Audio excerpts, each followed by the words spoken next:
driving without a seatbelt now. Wait, nobody's after us. Slow down. I'm completely free.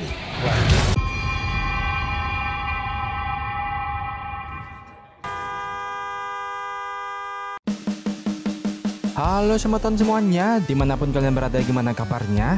Sehat? Kembali lagi dengan channel gue, Infinity Story. Hari ini gue bakal bahas kelanjutan dari film Hitman Bodyguard yang judulnya sekarang Hitman Wife Bodyguard. Oke, tanpa basa-basi kalian duduklah dengan santuy, lemaskan otot kalian, tarik nafas dalam-dalam, dan kita mulai.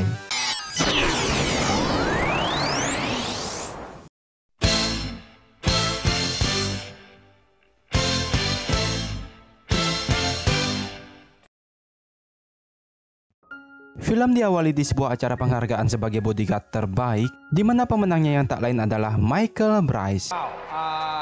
Namun saat dia mau berpidato, tiba-tiba di sana ada banyak Darius, seorang pembunuh bayaran yang selalu membayanginya, yang ternyata semua kejadian ini hanyalah mimpi. Keesokannya dia pun pergi ke psikiater dan menjelaskan selalu bermimpi buruk setelah pertama kalinya Darius membunuh kliennya. Psikiater itu pun menyarankan untuk cuti dan liburan dari pekerjaannya sebagai bodyguard. So you need to get away and clear your mind, and then you can find your future self. Michael pun menerima saran itu dan mulai berlibur meski tak berjalan mulus. This really feels like a new beginning. Let's go,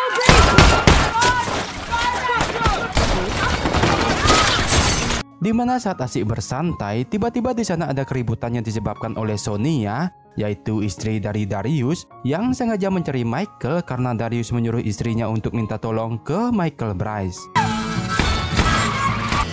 I got it.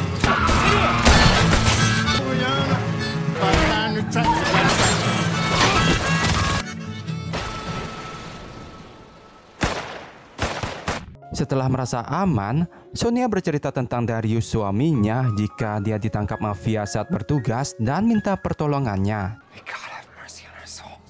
Sedangkan di tempat lain, orang yang bernama Aristotle menyuruh bodyguardnya untuk melakukan COD kepada seorang hacker dengan membeli alat canggih yang berupa virus komputer yang bisa merusak jaringan listrik.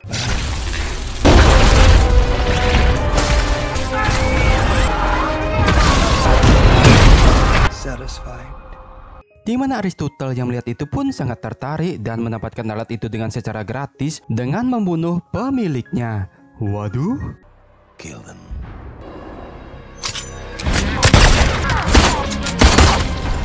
Keesokan harinya, para Interpol menyelidiki kejadian ini yang merenggut banyak korban, dan agen Interpol yang bernama Bobby ini menginfokan jika ini adalah sebuah serangan teroris, dan dia juga memiliki informasi yang berkata jika 4 hari lagi akan ada serangan cyber skala besar yang bisa membumi hanguskan Eropa. My Italian informant Carlo specified there was a large-scale cyber attack in 4 days.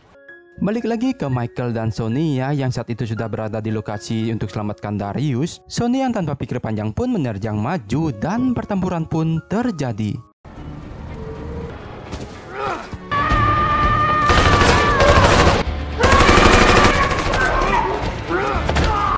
Singkat cerita, Darius pun berhasil diselamatkan, tapi saat dia melihat Michael, yang ternyata Sonia salah paham mengira jika Darius meminta bantuan si Michael. Hah? Baby, get me Michael Bryce. I said, baby, I need help. Get anyone but Michael Bryce. What? Namun saat mereka akan keluar dari sana, tiba-tiba mereka ditangkap oleh Interpol. Bobby yang memimpin pasukan Interpol pun menjelaskan jika ketua mafia yang mereka bunuh itu adalah informan dari Bobby sekaligus orang kepercayaan Aristotle, sang ketua teroris. Awalnya Bobby berencana menyuruh Carlo untuk membeli diska yang berisi koordinat serangan teroris, namun karena dia sudah mati, mereka bertiga pun disuruh bertanggung jawab dengan menggantikannya sebagai pembeli. You are gonna be the goofy bodyguard. Are we clear? Awalnya mereka mau menolak, namun saat Bobby mengancamnya akan dipenjara, akhirnya mereka mau melakukannya. That's a felony, pal. Namun saat di perjalanan, Sonia dan Darius malah menggunakan uang transaksi itu untuk foya-foya, dan sedangkan Michael yang tak sengaja pingsan terpaksa mengganti uang tersebut.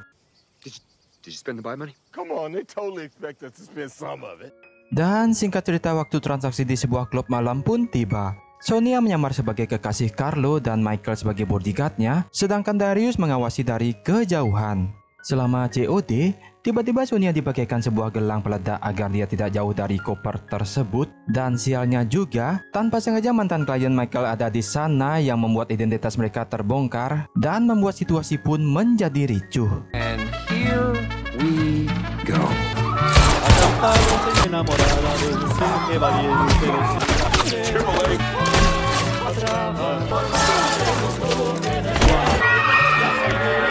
Namun saat mengira sudah aman, tanpa diduga Michael tertembak demi menyelamatkan Sonia.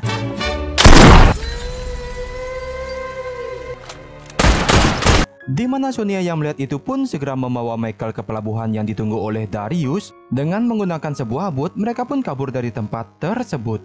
Sesampainya di pelabuhan lain, Darius dan Sonia mengucapkan selamat tinggal pada Michael yang dinyatakan sudah tewas. Namun saat mayatnya akan dibuang ke laut, tiba-tiba I'm wearing Kevlar. Yang sedangkan di tempat lain, Aristotle memerintahkan untuk menemukan tas tersebut dan membunuh mereka bertiga. Pindah ke Italia, di mana Michael, Sonia, dan Darius berniat menemui Aristotle untuk melepas gelang bom pada Sonia. Namun di sana mereka dipergoki oleh anak buah Aristotle dan menemakinya. Oh shit! Mereka pun segera pergi dari tempat tersebut dan aksi saling kejar-kejaran pun terjadi.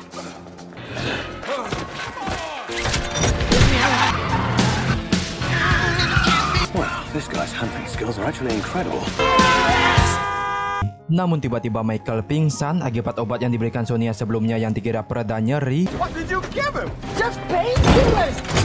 Darius berhasil melumpuhkan satu persatu yang tak lama kemudian muncul lagi helikopter untuk menembak mereka. Namun dengan keahlian Darius, dia pun berhasil menjatuhkan helikopter tersebut.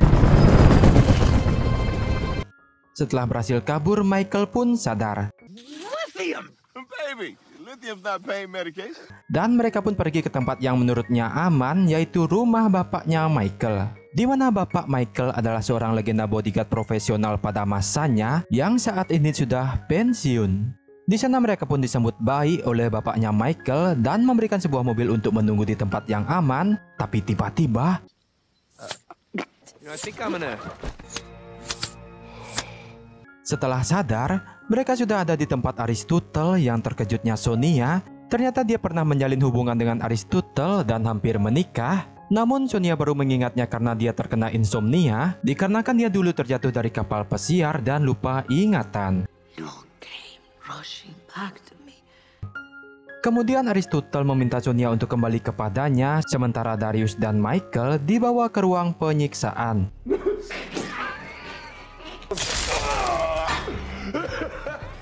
Tetapi dengan keahlian mereka, dengan mudah mereka berhasil kabur dari sana dan melumpuhkan setiap penjaga.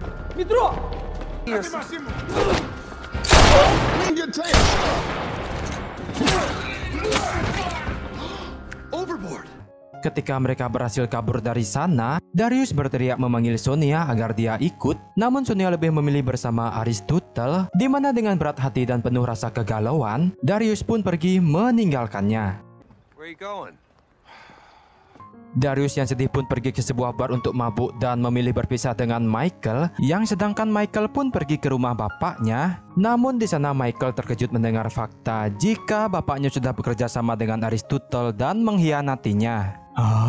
Get off my trash. You're a stain on my legacy. Michael yang kesal pun membakar mobil bapaknya lalu pergi. Kemudian Michael dan Darius pun bertemu di bar dalam keadaan galau, di mana Sonia tiba-tiba menghubungi Darius jika anak buah Aristotle segera pergi ke tempatnya. Awalnya Darius sudah tidak peduli, namun Sonia meyakinkan bahwa saat ini dia hanya berpura-pura kembali ke Aristotle untuk menggagalkan rencananya tersebut. How could you think for a second that I would leave you? Dan Sonia pun bercerita jika kisahnya dulu dengan Aristotle itu hanyalah sebuah tipuan semata demi sebuah kalung berlian. Namun sialnya Aristotle menguping pembicaraan mereka berdua dan menangkap Sonia. And you will die alone. No one in this world can kill Darius Kincaid. Yang tak lama kemudian, anak buah Aristotle pun datang ke tempat Michael dan Darius berada, di mana mereka pun bergegas keluar dari bar dan terjadilah aksi kejar-kejaran. Car chase. I'm driving without a seatbelt now. Wait, Nobody's after us. Slow down. Completely free.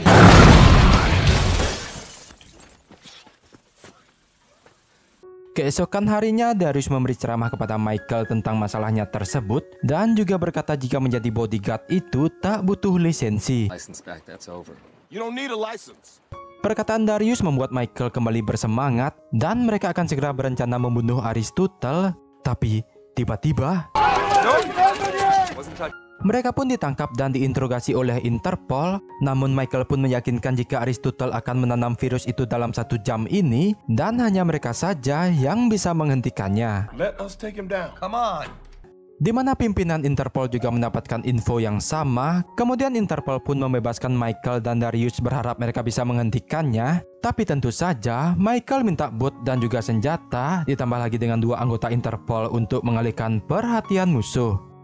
What do you need to stop Aristotle? We need boats, and we need them. What? Hey, damn it!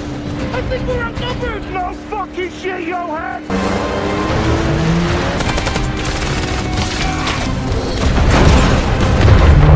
I hope Gary and Johan are okay. How the fuck can they even think that's us? Those motherfuckers didn't hit nobody! Darius dan Michael pun sampai di kapal Aristotle, di mana mereka memulai aksinya untuk menggagalkan rencananya. Well, can we skip a couple levels, get to the hard shit? Sure. Di sana mereka pun berpencar dan menghadapi musuh yang sama di bidangnya masing-masing, yang tentu saja pertarungan sengit pun terjadi.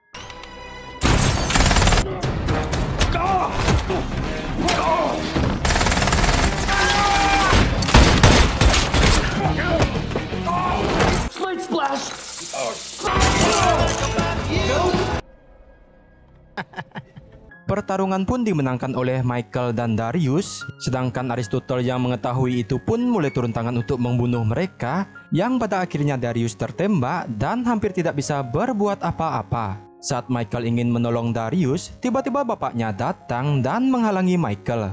Mau gak mau Michael pun harus berduel dengan bapaknya tersebut, yang sedangkan Darius menghadapi Aristotle.